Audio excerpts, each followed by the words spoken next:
त्यामुळे फुटपाथवर चालणाऱ्या माणसांना त्याचा खूप त्रास होतो। कुठे वरून जाऊन खाली म्हणजे वयस्कर माणसांना अक्षरशः पडतात त्या फुटपाथवरती। तिथे अनधिकृत बांधकाम होत नाही, परंतु ज्या नवीन इमारती झाल्या त्या आपल्या सोयीप्रमाणे तिथे स्लोप करत असतात आणि खाली उतार करण्यासाठी करतात। तर आम्ही तक्रारी देऊन सुद्धा जी सावधान जी उत्तरमध्ये त्याच्यावरती कारवाई होत नाही। त्या संदर्भात लवकरात लवकर उपमुख्यमंत्री पालकमंत्री आहेत त्यांनी त्यावरती उपाययोजना करा। खास करून ज्येष्ठ नागरिकांसाठी तो त्रास होतो चालताना। अध्यक्ष महोदय, सन्मान्य सदस्यांनी जो प्रश्न उपस्थित केला आहे त्या बाबतीमध्ये मी अगोदरच उत्तर दिलं आहे की आयुक्तांना निर्देश आपण दिलेले आहेत आणि त्याप्रमाणे जिथं जिथं अनधिकृत बांधकामं आहेत त्याची यादी बनवून फुटपाथवर असलेली बांधकामं ती सगळी यादी करून आपण त्यांच्यावर कारवाई करू। जे नागरिकांच्या अधिकाराचं आहे हे अधिकार नागरिकांना मिळाले पाहिजे। या ठिकाणी मी एकच फक्त आपल्याला 2 फोटो दाखवतो। या ठिकाणी सन्माननीय सदस्यांनी आपल्या आमदारांनीच केलेली तक्रार आहे, पराग आळवणी मगाशी त्यांचा हा प्रश्न होता। तर इकडे पहिला अशी परिस्थिती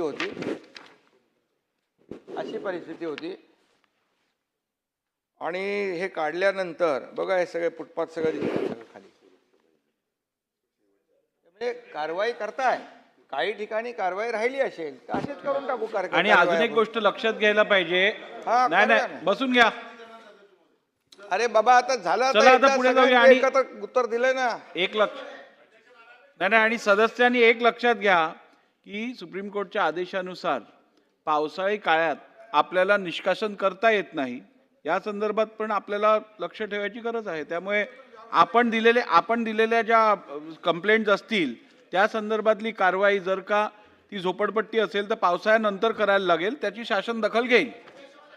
चला प्रश्न क्रमांक 3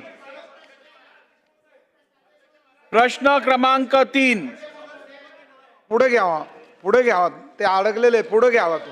नाही बाकी सदस्य आहेत ना?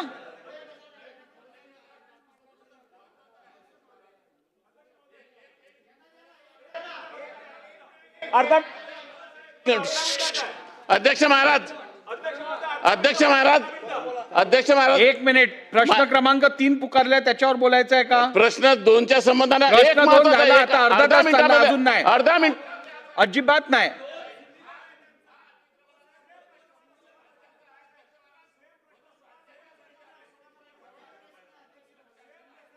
नंबर वरती आहे। ठीक आहे, थांबा, बसा खाली बसा।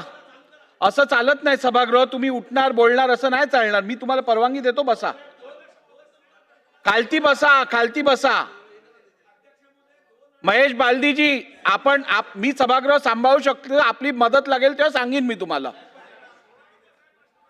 एक मिनिट, प्रश्न क्रमांक 16 आणि प्रश्न क्रमांक 2 हा एकसारखा प्रश्न आहे, त्यामुळे तुम्हाला अधिक वेळ पाहिजे, बरोबर?